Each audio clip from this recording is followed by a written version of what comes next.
throughout this journey and give us pleasure of your darshan, company, love, and guide us. Thank you, God.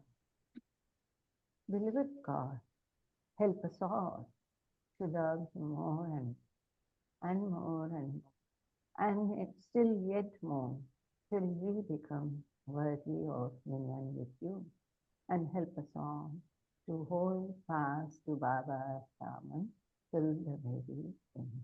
Avatar Meher Baba. And loving Jai Baba to all, we are reading Slave of Love. Thank you. Betty has already started recording and she has also chosen the correct page. And we are on page number 41. So right side. And second last paragraph, we can see the beautiful photo of Adi. Yeah. And and then we go here. I actually just finished Samadhi prayer, attended only one Aarti and ran back to. Yeah. Wow. I also met with Mr. Prakash and Manju there. There was a special program in lieu of the birthday of Mehernath and Bhav today at NCR. So they were. Oh. Yeah. So here, yes, the description. Page number 41. That's right. Yeah. Should we start there?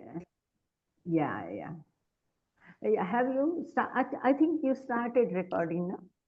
Yes, it's recording. Recording is started. Yeah. Shall I start reading? Yeah, there was some problem in joining to some people, or because I was not there, so he was calling, I don't know. Jai Baba all. Can you hear me? Sushma ji, Santoshi ji, Khuche Bhau, Pratibha, Indu ji. थोड़ी आवाज धीरे आ रही है लेकिन आ रही है. Okay, fine. थोड़ी आवाज बढ़ा देते हैं from here. Okay.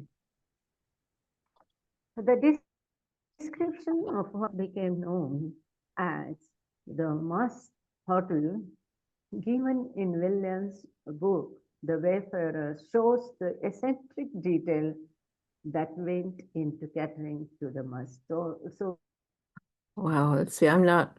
Where are we? Donkin has joined Baba and Ashram. Yeah.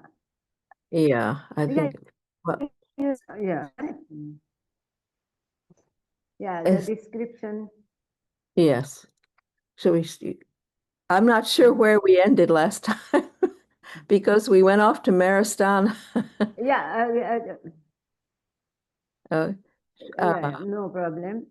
Should we start with the description? It is page number 41. Yes. You were on page number 41. And it is the second last para, the description. Okay. Yesterday morning, there? Yes. No. It is. How come this is this? Yeah, Baba's birthday. Then during, okay, the description. How come this is all different? Is it different? On 10th only, na? This is 41. Okay. Should we start he was looking. Then Baba's one second. One sec. Baba's face is correct. Then during this period, I don't know how that.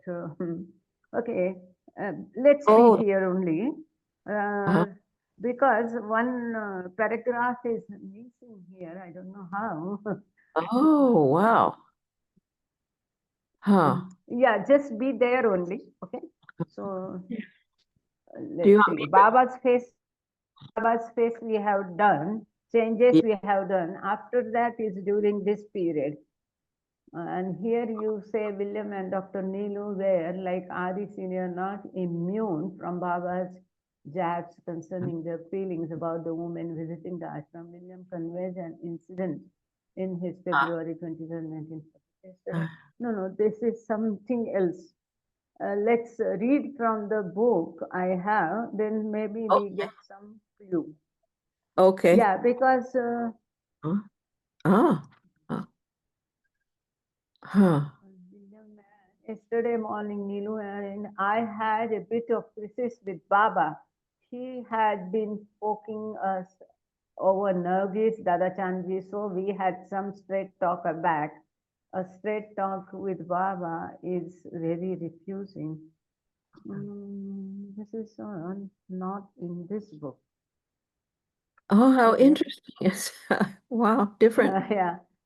edition. So we had some straight talk back. A straight talk with Baba is very refreshing. He never evades anything and never harbors bitterness. During this period, Baba was fasting for periods of time on different combinations of milk, honey, water, and lemon juice. He continued his work with the must, pandering to the slightest whims. And there is a footnote, Baba's birthday, February 25, would be celebrated according to the Parsi calendar, which means, yeah, this is page number 41 only. Yeah. Can you go a little down? And I'll Yeah. see if these paragraphs are there. Ah, If okay. my book is missing or your book is missing something. I think we go here. This is Ahuri, no. This is no. The No, please wait, because many paras are missing. I'll read from the book. It has okay. jumped. Yeah, Oh, yeah. Just be there. Be on page right. 42. Then Okay. we'll catch. Okay. Okay. So all the Indians, they are already. They have read this. Now we read this. We are reading this blue bus too. So some portion is definitely repetition and some addition to what we are reading.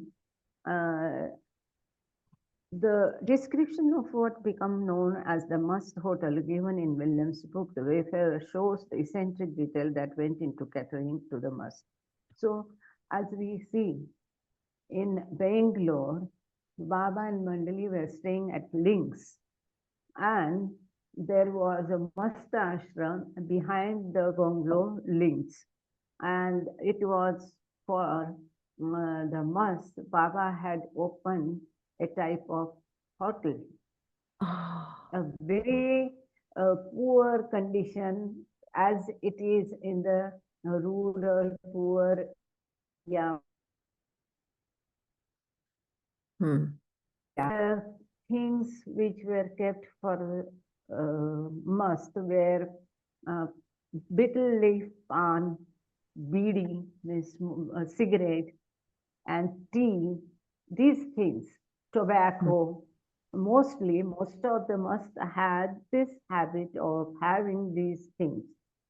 So all these things were kept, made available for them in the hotel.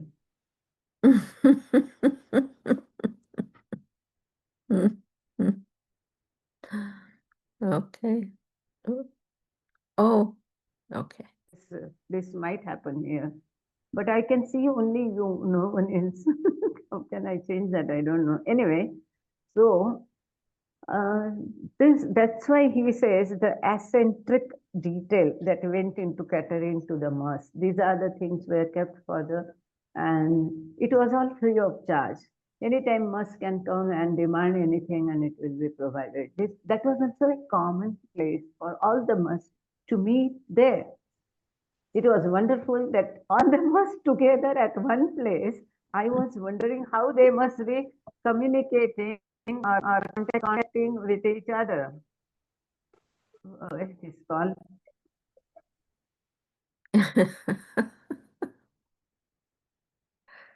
Mm. Mm. Mm.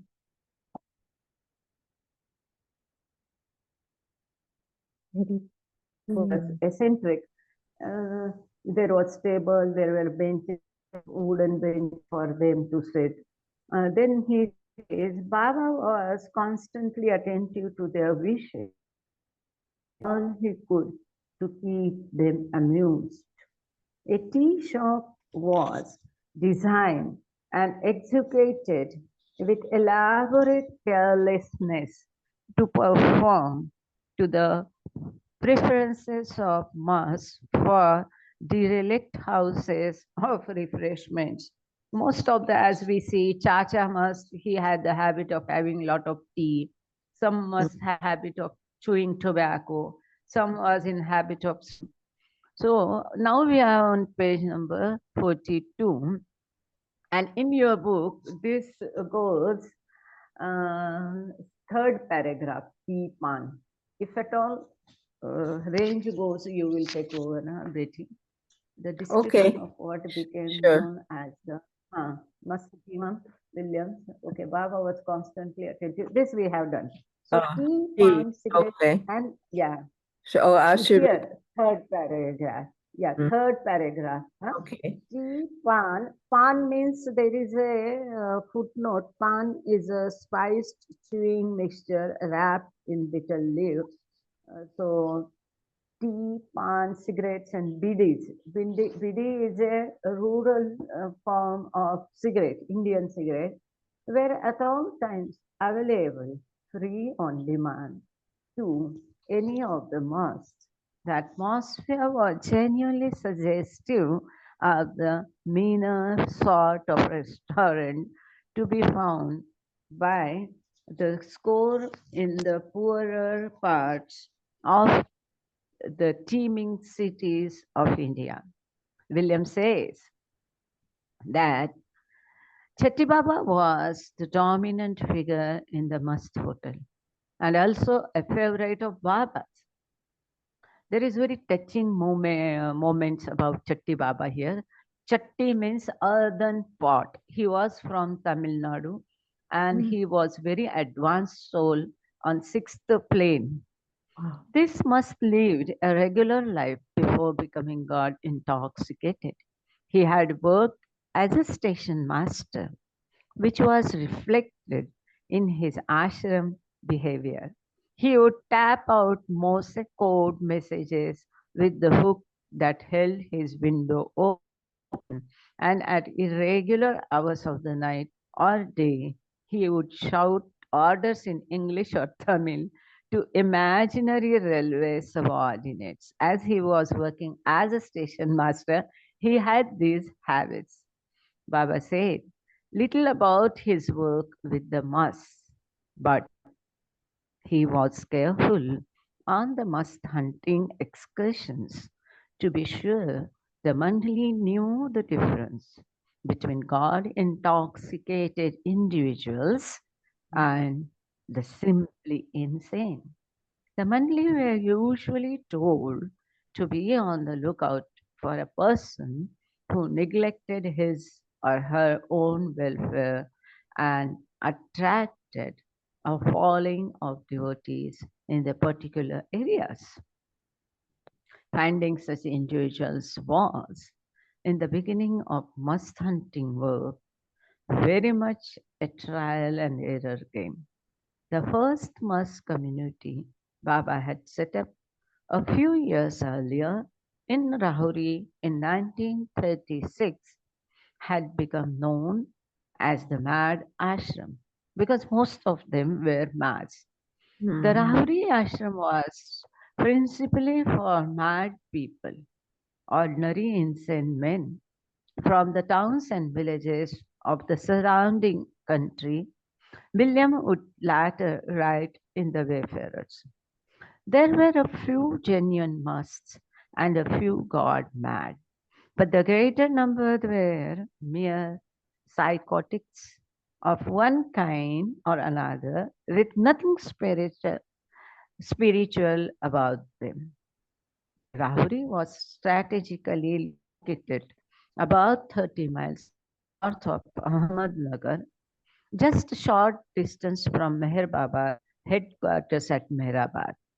The town was also situated on the road to Nasik, where the following year Baba would establish the early retreat for the group of Westerners in to India. So it was easy for Baba to commute between Rahuri or Mehrabad and Nasik. And this place, our brief had been to Rahuri, and he has helped us to locate this place. bank of the river. The town is totally changed, very much developed. But the place where Baba's ashram was a plain open ground now. Sometime or maybe next time I will show the picture of that place. We had been to this place where Baba's mast ashram was there. Next we read from book. Baba may well have opened the doors at Rahuri to both the simply mad and the God intoxicated or mad to have inmates available who would reflect the difference between mad and must. This helped the Mandali improve their must hunting abilities, and even the insane who were brought to the ashram were not given short shrift. Everyone was treated equally. This is important. Baba took care of everyone, and this was a sort of training for the Mandali to differentiate between a mad and must and to take care of them. Baba's work, his visible and external work, was to shave, bath, clothe, and feed each inmate as soon as he arrived, and each day to scour the ashram latrine and to bath and sit in seclusion with a certain number of the old inmates. In this way, he would throw every ounce of energy into doing every sort of menial task, and was, in very fact, master of all and servant of all. William was still struggling at medical school in London when the Rahuri ashram opened. To write his book on the must, he used recollections from the other Mandali who were there from the ashram's beginning. He did, however, experience the final year of the ashram. It was moved to Meherabad in 1937 and kept open until 1940. The number of inmates at Rahuri had dropped from 40 to 20 before the move to Meherabad. William's gleaned description of the group's trip to Ahmednagar gives one a glimpse into occasional outlandish travels with Baba. The Mandali, 20 odd mad men, 5 or 6 must, a gazelle, a peacock, a sheep, a white rabbit, some geese, 5 dogs, 3 monkeys, and 2 pet birds were all crammed in one compartment and sat chick by jowl with tin trucks, packing cases, actually it should be trunks, cases, tables, chairs, and the inevitable medley of domestic and culinary equipment. The situation he has described, one can imagine how they traveled in a train compartment with all these things. It was really a challenging, but out of Baba's love, they were doing all this. Baba's attention to the inmates of the mad ashram began to dwindle with the group's move to Meherabad, when his concentration shifted toward finding more genuine musts. But before the mad ashram closed and the inmates were returned to their home villages, Baba did spend a few brief weeks with them. William's response to a natural question in the closing chapter on the mad ashram in the Wayfarers. The question, this is very important and can be a question in the minds of many Baba lovers. So this is the important topic and answer to many questions. I hope Meher Prasad is listening. The question is, of course, Did this mad folk improve at all and become more normal as a result of their contact with Baba? And if they did not, what then was the use of the ashram? So actually, here in the Wayfarers, Dr. Donkin is discussing the usefulness of the ashram. But as we know, there are so many things. See, take for example, this is not in the book we are discussing. Suppose we go to Samadhi, and Baba has assured that whoever visits the Samadhi, whether he believes Baba or not, will get something, materialistic as well as spiritual, as per the capacity of the receiver.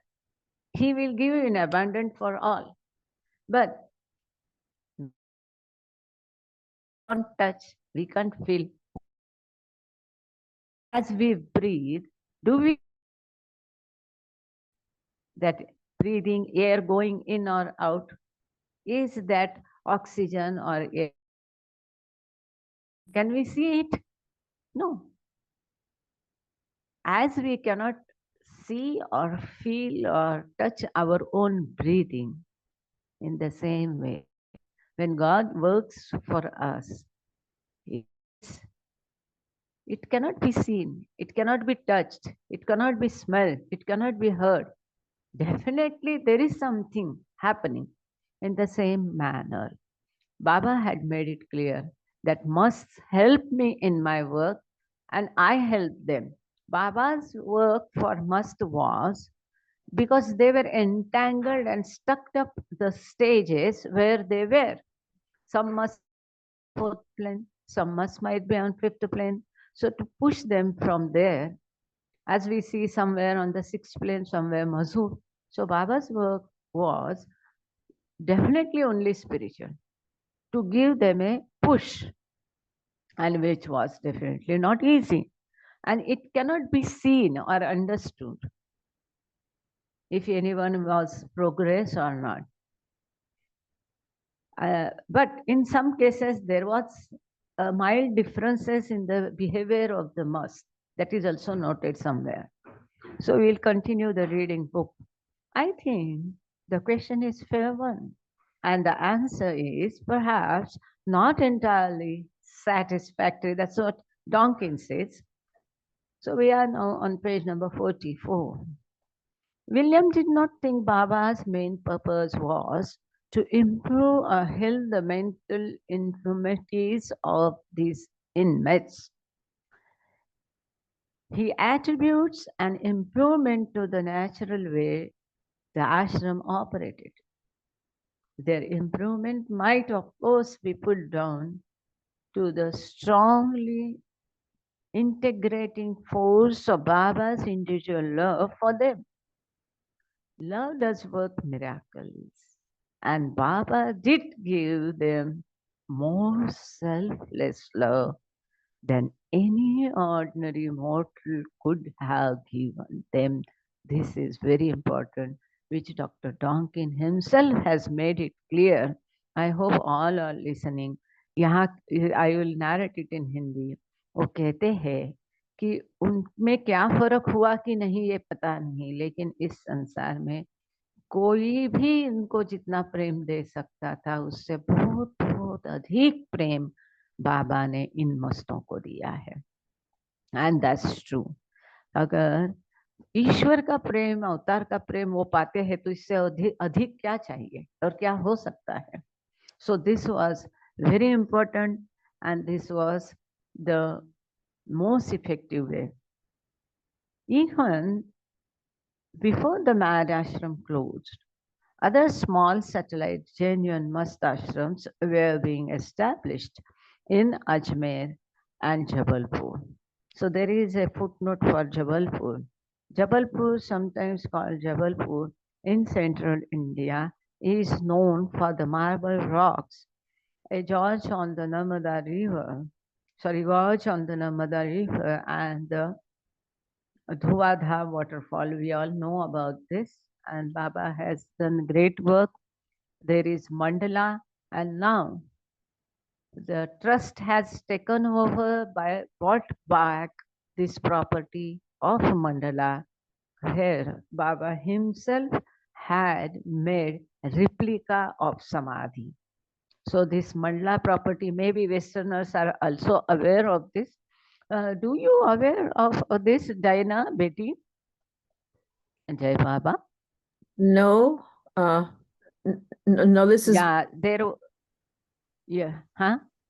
different than Bangalore. Yes, different or same. Yes, No. yeah, this is different from Bangalore.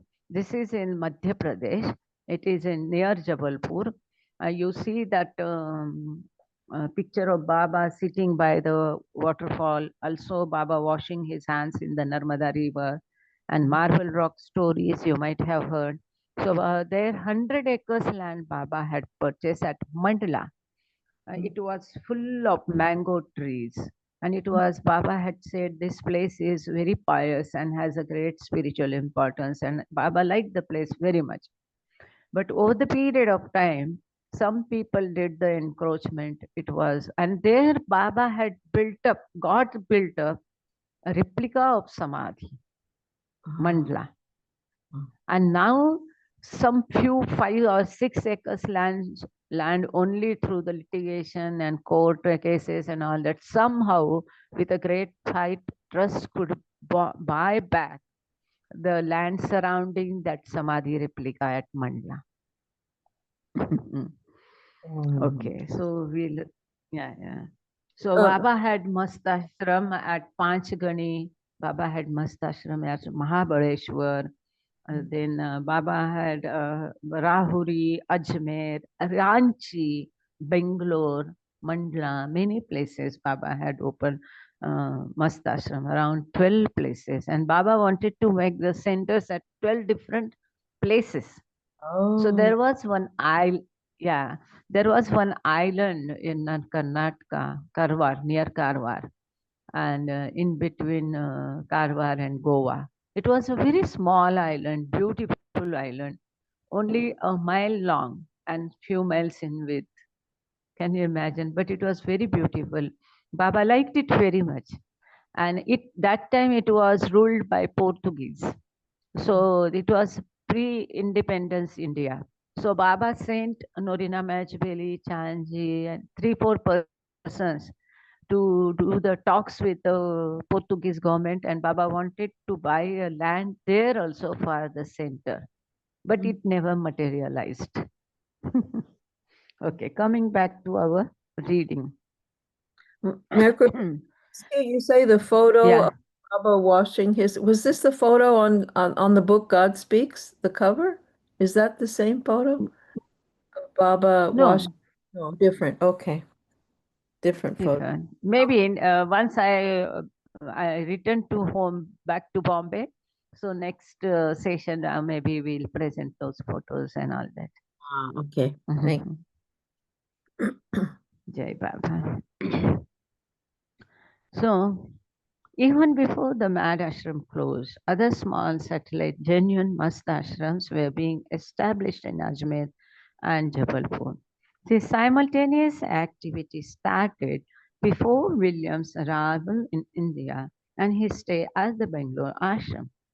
In finally meeting Chatti Baba at Bangalore in 1940 and interacting with him, William was able to assess what Baba said and apply it to his own experiences with the advanced must. Now what we'll read is very, very important.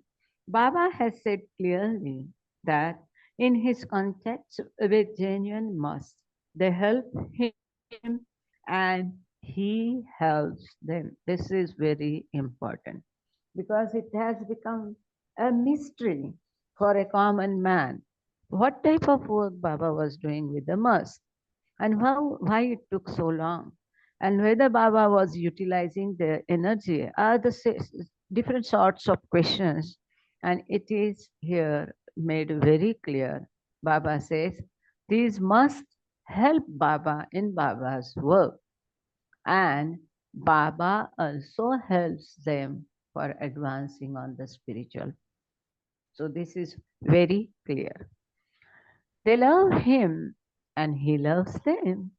And he agrees that the speculations of his disciples about the significance of his work are correct to a certain point, but beyond that, he does not extend his explanation. This is very important. Even that time, Mandli used to speculate what Baba is doing with the mass, whether he is using their energies, whether he is helping them or they are helping them, and all that. So whatever the speculations we don't know, but Baba here says to the certain point they are not fully. Partial, their speculations partially are correct, but beyond that, Baba has not given any explanation. And I am sure, even if he would have given, it would have been beyond our understanding.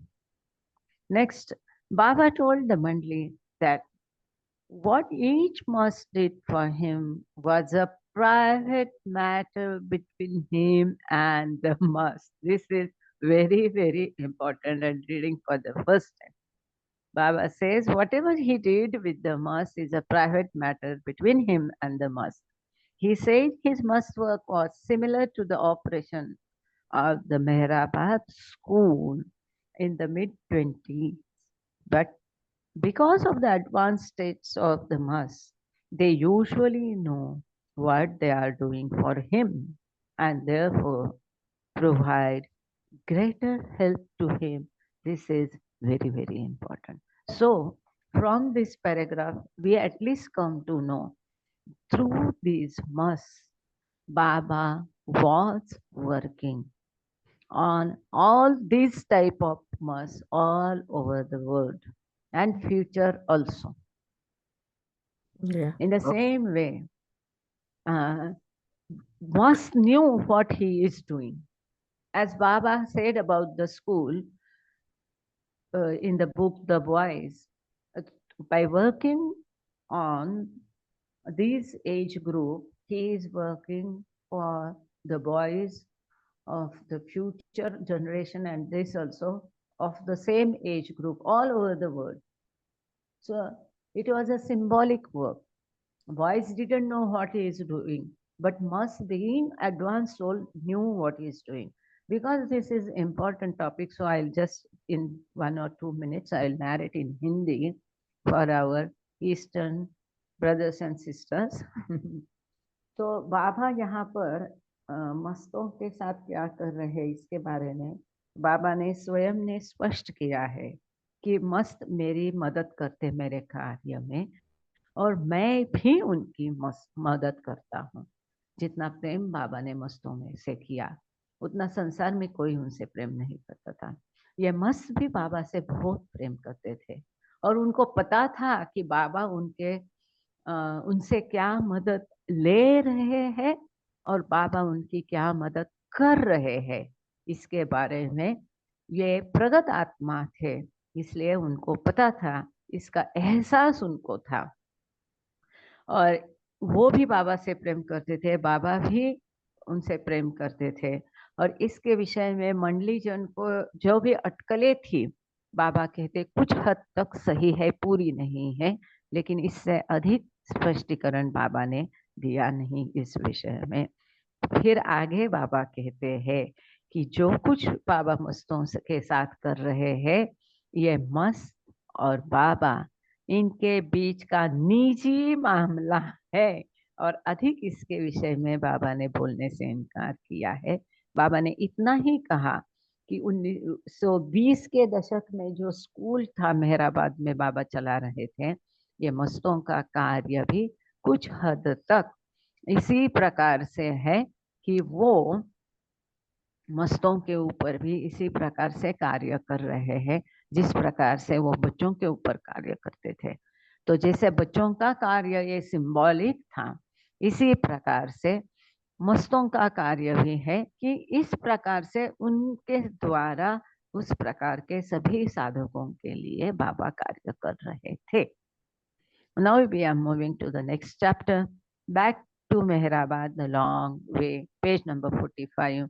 जैसे कि हमने अभी अभी blue बस tour किताब हम लोग पढ़ रहे हैं हर मंडे और ट्यूसडे को भारत में। तो जस्ट पिछले 2-3 सेशन में हमने जो देखा कि बेंगलोर का वास्तव्य खत्म करके बाबा वापस मेहराबाद जा रहे हैं, लेकिन लंबे रास्ते से जा रहे हैं, गोवा कर्नाटका वगैरह वगैरह करके जा रहे हैं। तो इसके बारे में, क्योंकि इनके साथ में उस समय में डॉक्टर डॉन्किन थे, तो इसलिए उन्होंने उसके विषय में लिखा है। Back to Mehrabad the long way. After 8 months in Bangalore, the group finally packed up to leave for Meherabad on April 1st. At the first overnight stopover, both William and Kitty were reminded of the importance of following Baba's orders. Kitty quickly made sandwiches for everyone. This is very important. और हम लोगों ने already Hindi में इसे देखा है, इसलिए मैं ये हिंदी में नहीं कहूँगी, but this was such a touching and important incident. It is quoted here, we will see now. That gives the importance to the newcomer, Dr. Donkin, as well as Kitty, how not to pity on anyone. We'll see it after we read, we'll discuss on it. The male Mandli were not allowed to mix with the women, but Kitty noticed Don standing outside by the bus and thought he must be hungry. She quickly made him a sandwich and went to give it to him. Don was grateful for the kindness, but just then Baba came and told Kitty, "Make Don a sandwich too." "But I have already," Kitty beamed, proud of having anticipated Baba's wish. "Who told you to give Don anything?" Baba asked. "Only I give things to people." "Who do you think you are? Do you feel sorry for Don?" So, here, before Baba gives order, Kitty felt pity on Donkin and she offered him sandwich, which Baba didn't like. Baba was also taking care. And Baba, though it is not elaborated in this book, but there Baba made it very clear. Not anyone here. If you read that, not Meherkrupa, we're having a hard time. Your Papa's breaking up. Maybe if you shut off your video would be better. I don't know. We're not understanding your words. Oh dear.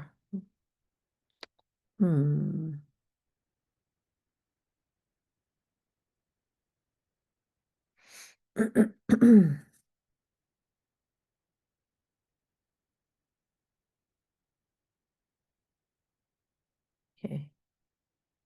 She's back. Unmute. Yeah. Now is the voice clear? Yes, now. Yes. Yeah. And suppose next time it happens, you will take over. Okay? We'll continue. So far we can continue. And then if it happens because of the range or so, then you will take over. Okay. Yeah. So Baba told her categorically, "Why did you make sandwich for him? It's only I who will give order. You cannot give, if anyone needs, if anything to be given to anyone, I will give, you will not give." See, there is a third person may think, "Oh, what type of order this is?" But no, it has got some spiritual importance. If she or any ashramites give or take something amongst them without his orders, it will be a binding of sanskaras. If it is given at his orders, they will be free of sanskaras. So, yeah, a common man may think, "Oh, what type of order this is?" But it has got importance. So we'll read the next. Kitty never did it again. And whenever she saw William, she looked away. The blue bus journey overland from Bangalore to Meherkrupa was rather than. oh boy. Is there again problem in the voice? Yes, a little bit. Yes. So yeah, better. Then better Shall I can read? take over, or Gangre sir, you can take over. Anyone. Someone please Betty has take over. started already. So, Very good, very good. So page number 45. Jai Baba, thank you. okay. Kitty never did it again, and whenever she saw William, she looked away. The blue, let's see, is there a footnote there? Right. Correct. No, footnote. The blue bus journey overland from Bangalore to Meherkrupa was strange and meandering rather than direct. The bus, built to accommodate 17 people, carried 36 people in total, and the 20 men riding in the front of the bus were ordered not to look at the 16 women in the back of the bus. Arnavas Dadachanji, a close woman Mandali member, recalls an incident involving William on the journey. Let me see, I'll read that is it a footnote? Arnavas Dadachanji was the niece of Baba's first secretary, Chanji. At Baba's order, she married Nariman Dadachanji, her cousin, and lived with him in Mumbai until his death, after which she lived with the women Mandali in Marizad. She wrote the book Gift of God. All Nice right. book.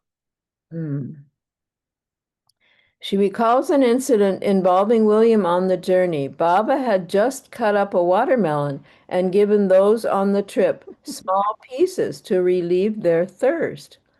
Although he was usually quite dignified, Dr. Donkin was finding the India summer excruciatingly hot, and in an attempt to lower his body temperature, he placed the empty watermelon rind on his head like a hat. Yeah, funny. I wish we had a picture. This sort of silliness eased the difficulties of traveling in hot, cramped quarters for long periods. Now, I don't think yeah, different. Okay, not there, down there.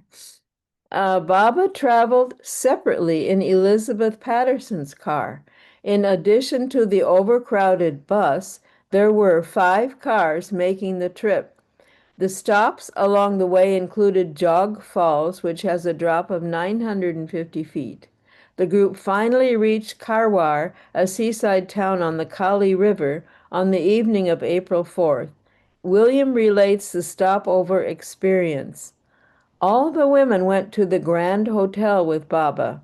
Not so grand, old and dirty, and we men in the rest house alongside.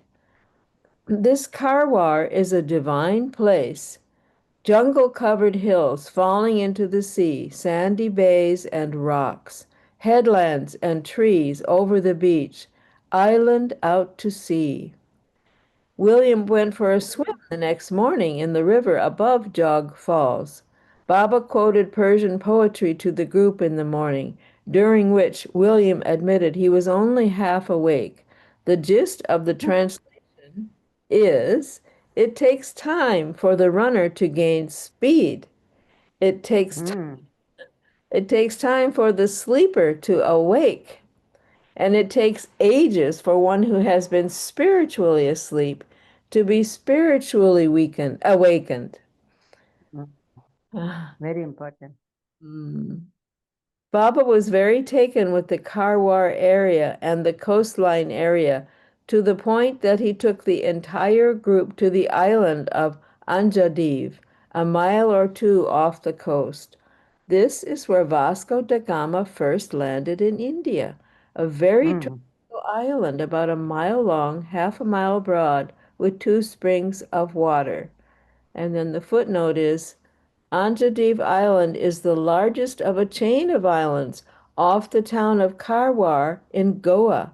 It is a home to the Indian Navy and has remains of the Portuguese occupation from the 15th century to 1961. Gosh, it sounds beautiful. Yeah, it's very.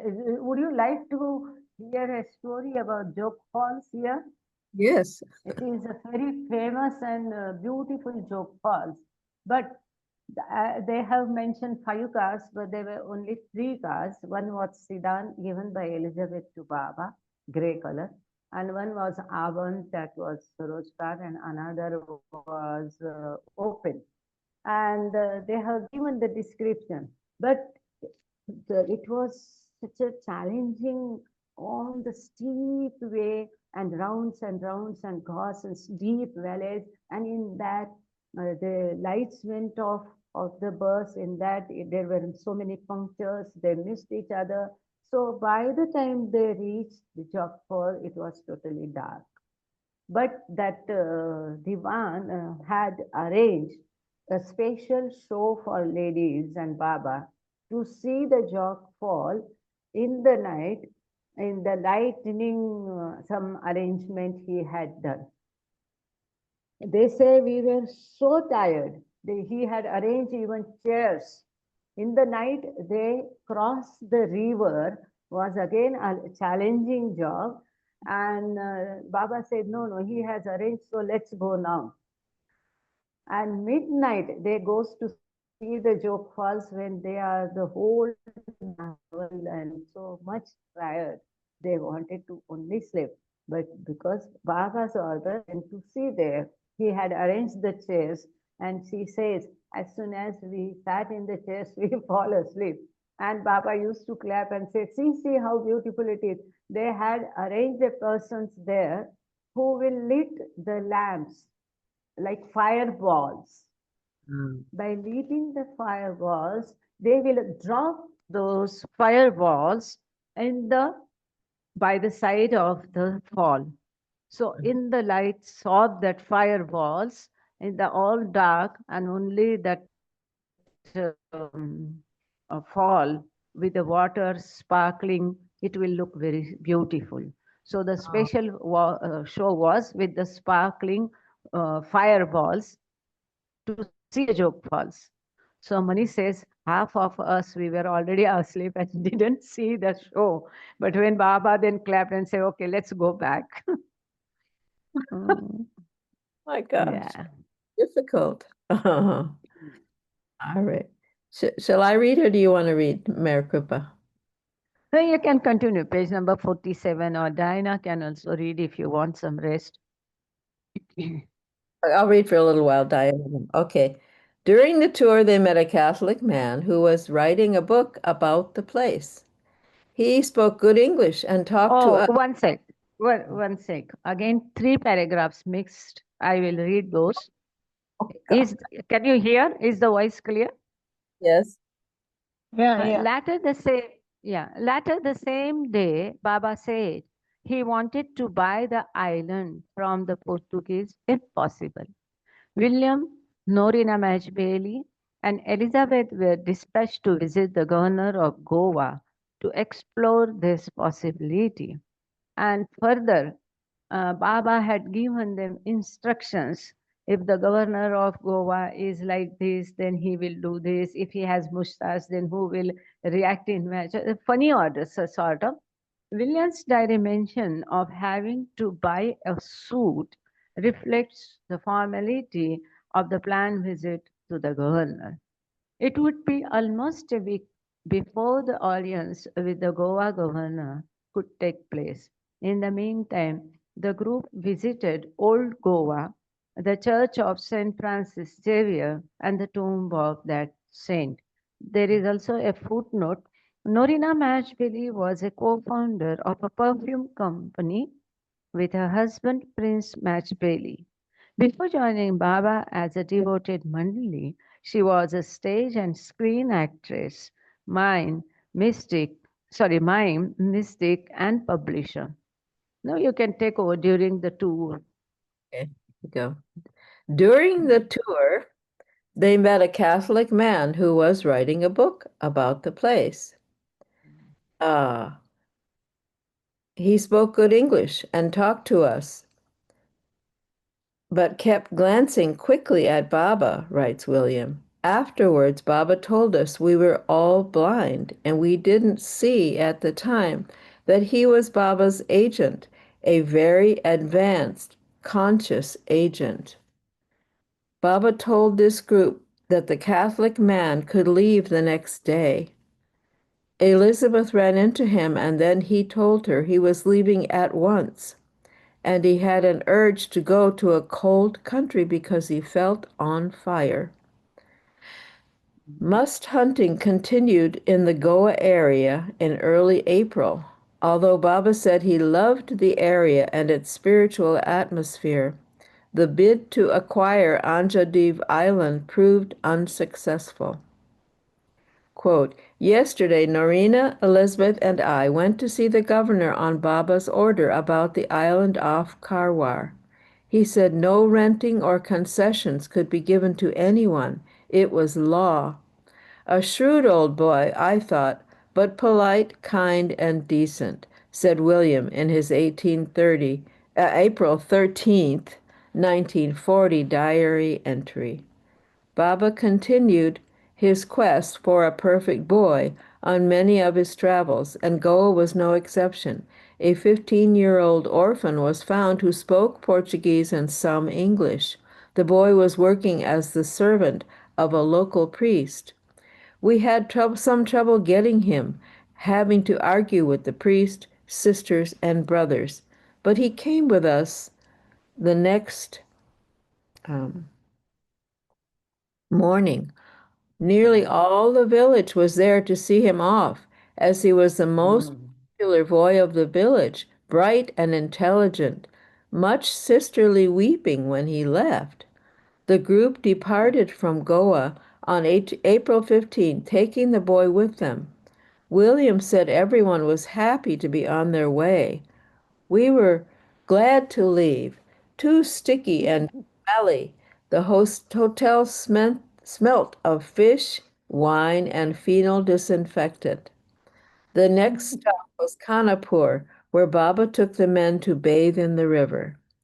I had a good swim, Baba watching us, and the Goa boy had a swim too. Swims okay. He's a bright lad. Although the caravan was constantly moving, Baba did on occasion take time for a spiritual discourse. One of the questions posed was, what is spirituality? Baba gave a detailed answer using his alphabet board, and William transcribed it into his diary. It is the undoing of what you have been doing since age. You always thought of selfish motives of eating, preserving your life, and attending to every need with zeal. All these lives you have made a habit of looking to yourself. If the slightest thing goes against your habit, you are upset.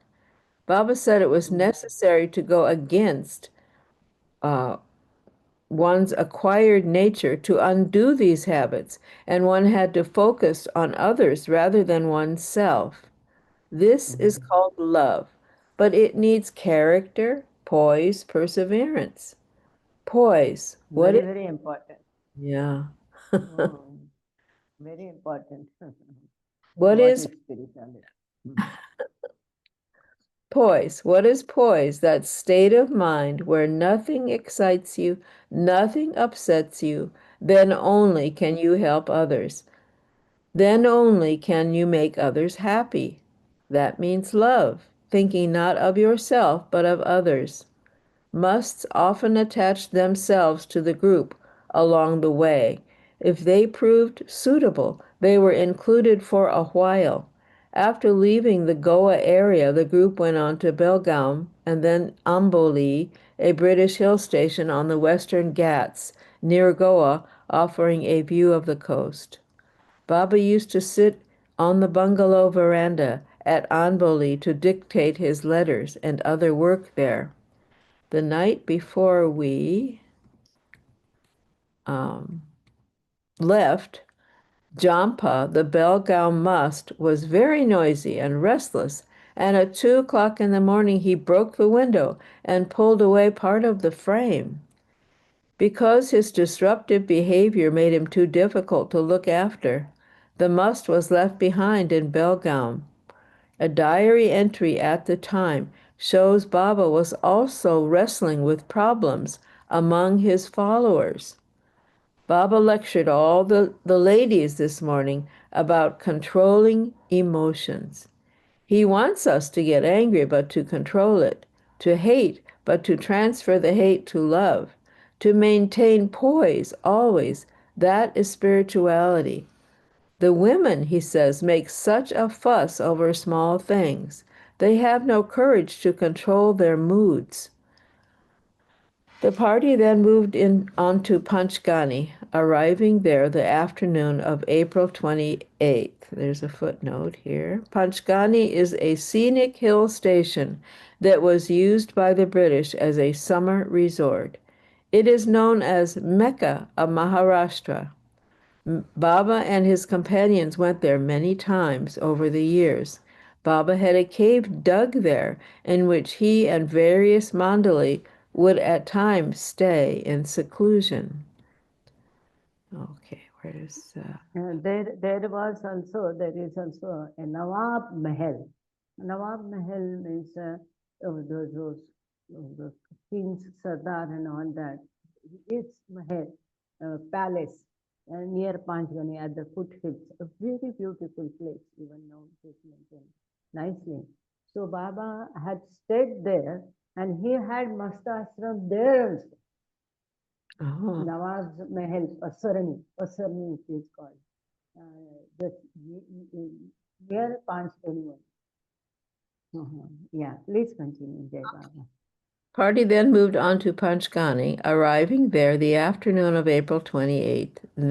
Baba then ordered Norina and Elizabeth to go back to Belgaum by car to see a site that was being offered by a school principal who was devoted to Baba as a possible center for Baba's work. We did the 110 miles in 3 hours. Rotten road to it, but lovely place with a stream running through the land, very good water, and plenty of trees, about 36 acres in all. Returning that day, we set out the following one for Mahabaleshwar, some 30 miles over the foothills of the Ghats, a twisty but beautiful route. Then the footnote, Mahabaleshwar is a hill station on a vast plateau surrounded by valleys on all sides, with many spectacular vistas, located about 125 kilometers from Pune in Maharashtra state. It is a popular holiday and honeymoon spot and an important place of pilgrimage for Hindus. Baba had been to Mahabaleshwar many times, and Daulatmai, mother of Mehera, had purchased much properties there. They were utilized for Baba and then it was given to Baba only. It's a beautiful place, Mahabaleshwar, and there are so many places where Baba had visited, stayed and all that. Baba. William sympathized in human terms with the pressure on the main vehicle in the party. The bus got very tired and almost petered out on the way up to Mahabaleshwar, 4,400 feet above sea level. After all, it's carrying 28 people now and full of luggage inside and out, and is only designed for 17. So it certainly deserves God realization. Panchgani and Mahabaleshwar were to play a major part in the life of Meher Baba. He and his followers on future visits would stay at Florence Hall, a part of the estate there, belonging to the Aga Khan. It is the Aga Khan Palace where Baba had come, held a meeting on 16th October 1950 for one day or just for 6 hours, Baba came to old life from new life. That is the place Aga Khan Palace. Ah, And now, yeah, and that is the place my father had first darshan of Baba, 16th October 1950. And that, now at that place is a 3 or 5 star hotel is there. Yeah, oh, please continue. the footnote says Aga Khan III, Sultan Muhammad Shah, 1877 to 1957, was the 48th Imam priest of the Shia Ismaili Muslims. He was one of the founders and first president of the All India Muslim League and was president of the League of Nations, 1937 to 38. Okay, let's see. Oh, It was a beautiful palace, a very big property. And at the back of that palace was a stable for horses. And so Mandi worked for it, and all they made it into mast ashram. The stable, they renovated it, and there the mast ashram was. ah, A lady is still there. She is staying one part of that. And she gets often Baba's visions and all that. She is running a hotel, Parsi lady. is the property given to Baba or no, just using? No, No. used. Yeah. Okay. Not given, just used. Was Gandhi imprisoned there at the Aga during the war or No, Aga? no, that is in Pune. That Oh. Aga Khan Palace also in Pune, yeah. That Oh. is related to Gandhi is in Pune. I see. Okay. Right. Hotel Grenoble was chosen to house the women Mandali and Baba. The next day, Baba took the ladies out for a longish walk, and in the evening I went for a walk along the edge of the Ghat. I was picked up on the way and taken to Arthur's Seat, some 8 miles off, from whence there is a first-class view of the Ghat cliffs and a 4,000-foot drop, very fine indeed. This is William talking, I guess. After only 2 days in Yeah, it is really very beautiful. And this hotel where women and Baba stayed was a Parsi hotel on Race View Road. So that hotel is still there. I will share the pictures and board of that hotel, Race View Road.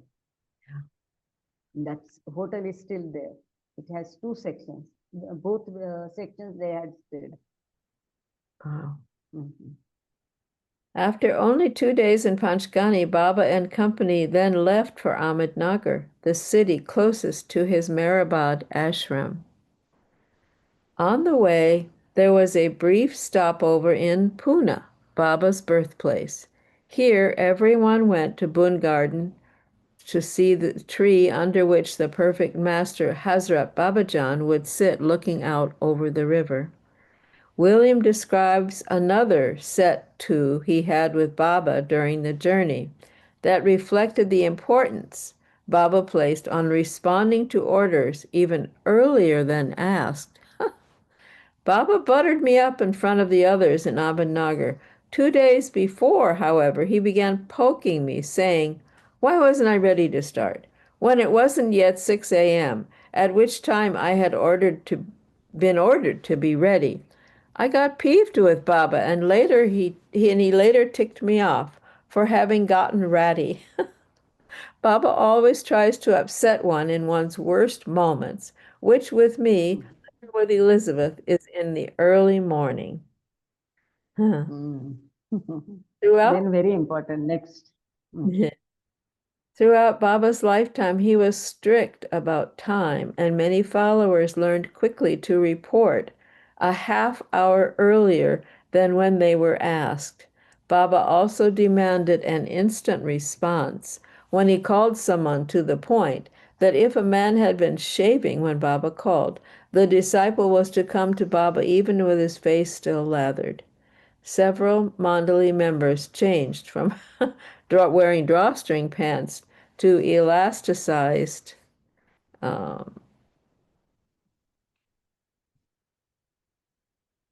waistbands, so there would be no delay if they happened to be on the toilet when Baba called. Oh my gosh. These demands were again designated to whittle down one's ego and sense of decorum. It would seem appropriate to clean the shaving soap off one's face before coming before Baba, but often if one did, Baba would ask, what took you so long? He would not accept any explanation for the delay if it involved a personal decision which took extra time or precedence over an immediate response to his order. Wow. The tough routine discouraged some followers enough that they did not stay with Meher Baba. His attitude was that this was part of the spiritual master-disciple relationship. On many occasions, he would say to the follower, if you cannot live here according to my wishes and orders, it is better that you pack your things and get out. Often, however, on these ego-breaking occasions, Baba would send another follower to fetch the departed one back to the fold. When this happened, Baba would ask the follower for his or her forgiveness, embrace them, and urge them to stay. Forgiveness was a mainstay of ashram life, and Baba at times placed himself in situations where he appeared to be the follower rather than the master to teach others forgiveness. The Mas Chadi Baba was not always a willing participant in sharing Baba's work, and on more than one occasion, this Mas complained directly to the Mandali that he was not up to the task. Shortly after the entire group moved back to Meherkrupa from Bangalore, France fell to Germany. Baba said Chati Baba had a spiritual connection to France, and its collapse had caused the mosque to be overwrought with despair. Baba on one occasion told the Mandali that there was no equal to Chati Baba in the entire world, and that he was a very high must on the sixth plane, and inestimable for the help he gave in Baba's work. While the descriptions of the must may be long-winded and taxing, the fact that he was a favorite among the hundreds of musts that Baba contacted over the years supports deeper exploration.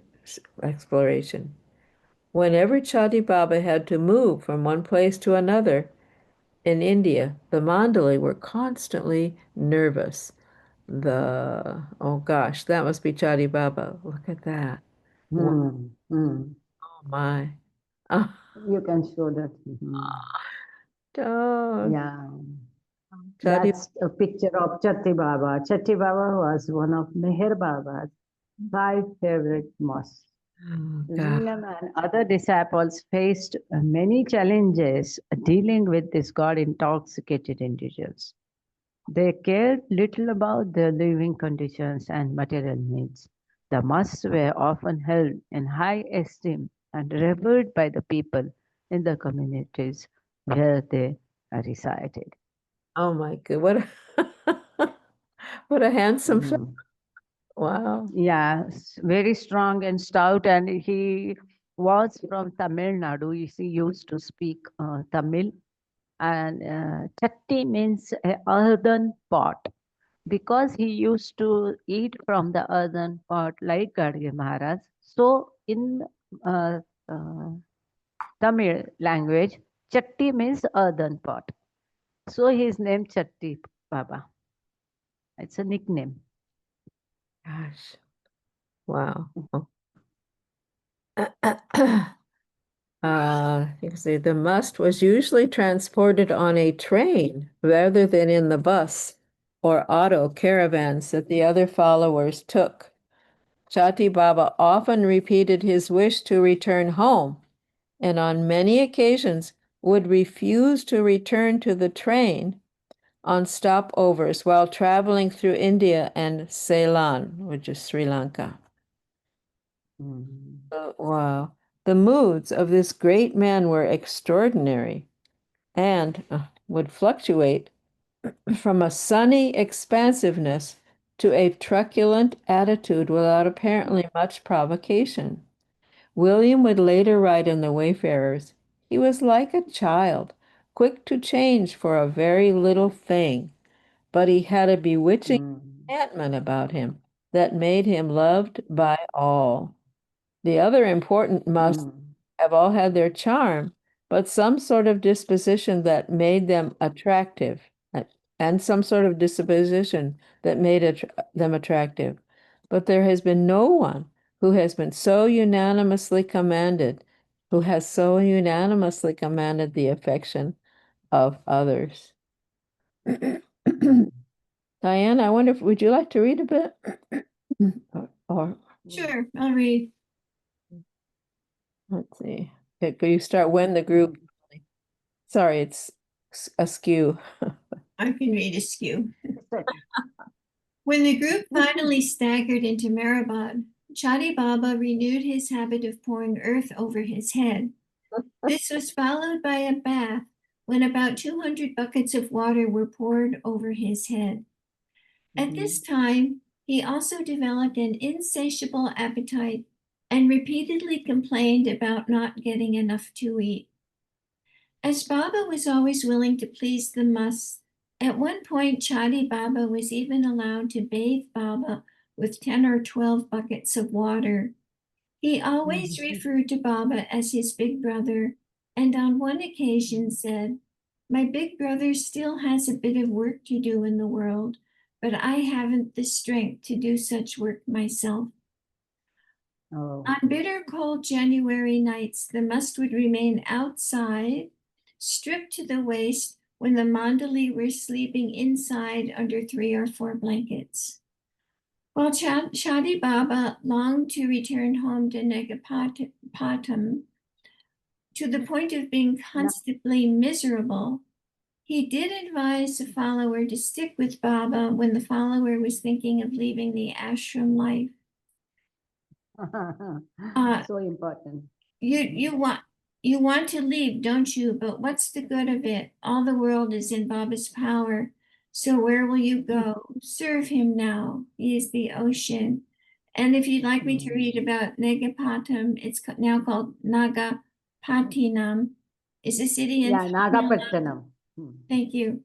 Is a city in Tamil Nadu on the east coast of India overlooking the Bay of Bengal. It was the main seaport under the British, with fishing being a major industry. I think only 1 or 2 pages late, and we will come read those pages through Diana. We'll hear her beautiful voice, and then we'll stop for this session. On page number 55, we will stop. Is it okay? Or fine with me, if it's okay with Diana. Now you read this about the photo, so this yeah, she has to read from, but finally in 1941. But finally in 1941, when the group was again off on tour in Panchgani, some inner crisis brought about a break in the intimate contact between Baba and Chadi Baba. One day he simply walked away from the compound, telling those who pursued him that he must now go away. He agreed to stay another week, but again on the 8th day walked away from the compound.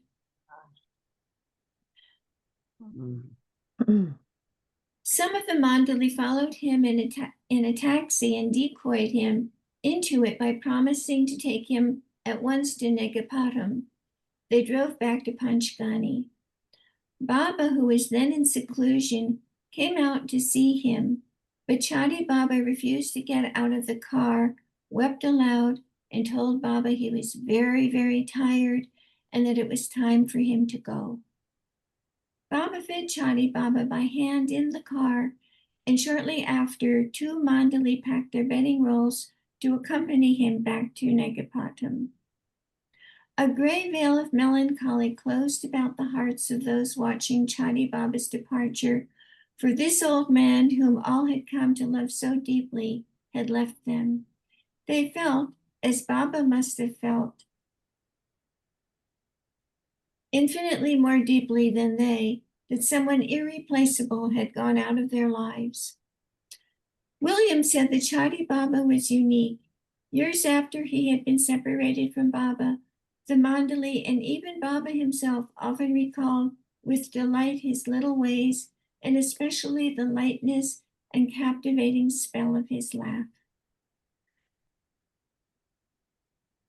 Meher Baba traveled to Negapatam on 3 occasions, once in 1941 and twice in 1942, to contact Chadi Baba.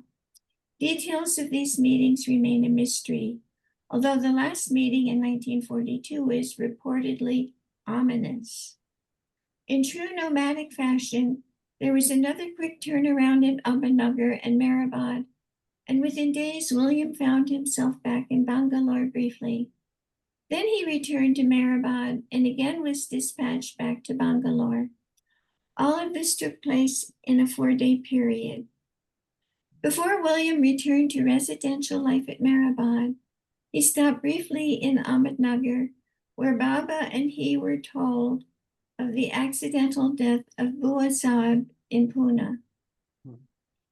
And Bua Sahib, which means barrister, was Baba's nickname for his first disciple, Baramji F. Dadachand Irani. In 1914, Baba taught the illiterate young man to read and write Persian. Later, Baba made Bua Sahib the superintendent of the Meher Ashram. So, I'm being told of this, Baba showed no emotion. Bua Sahib was Baba's first disciple. William was told to convey the news of Bua Sahib's death to followers in Bangalore. He traveled first to Pune by car with a few other disciples, and then onward by train to Bangalore. Oh, and that's all? Oh, wait a minute. Let's see. Oh, here we go. The war was... I'm sorry. Advancing. Just a minute. I think I'm covering things up. I can't see the end of that page. Okay. Yeah, the war was advancing dramatically at this time, and Baba was The monitoring war was global advancing issues. dramatically at this time, and Baba was monitoring the global conflict and offering his own unfolding predictions, including, surprisingly, his own death. Apparently, a week before May 27th, Baba gave out to everyone that on May 27th he would die. On that day, he was, of course, okay, and he explained on that day Leopold of Belgium had surrendered. This was what Baba had meant by his death. On June 11th, 1940, Italy declared war on Britain and France.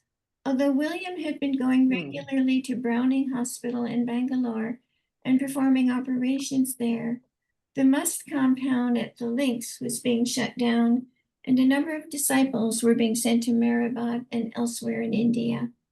I have had a little note from Baba saying that I shall stay here with the Mandali in Bangalore until July end. Now it seems the musts are being disbanded, so that phase of Baba's work is over, William wrote in his diary. Thank you, Dinah. Thank you, Becky. Thank you, Baba. Thank you, all of you, for attending.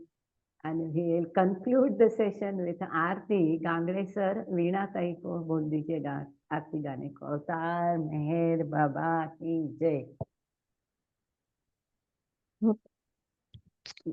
गांगड़े sir Veena tai को बोल या आप गाइए यार आरती गाइए जय बाबा yes yes yes जय मेर बाबा जय मेर बाबा जय मेर बाबा जय बाबा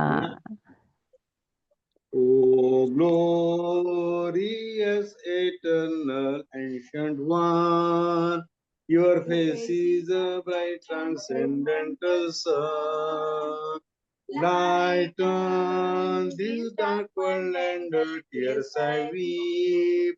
My heart may I give to you to keep. Creator yet creationless you are. Truth and truth's body, divine avatar. Who through compassion the three worlds maintain. Destroy this ignorance that light sustains. These lights are the worldlings fruits of breath of the world's will that bears me unto death. Unless you who are infinitely calm break the wills of which is conditioned mind. This incense is my love, this puts my heart, which to please you I have shaped from my heart. Accept them as you is a simple flower that has no use beyond its shining up. You are myself, I sing to you in praise and beg your love to bear me through the days. Till you, the ever living perfect one, fill my darkness with your shining sun. अवतार मेहर बाबा की जय. Avar Meher अवतार Baba मेहर ki बाबा jai. की जय. Avar अवतार मेहर बाबा की जय. जय मेरे बाबा. Jai Baba. जय बाबा. Thank you all. जय Jai बाबा. Baba. Jai Baba. Jai Baba. Jai Baba. Jai Jai Baba. Baba. Santo Didi, Hindu Didi. Yes.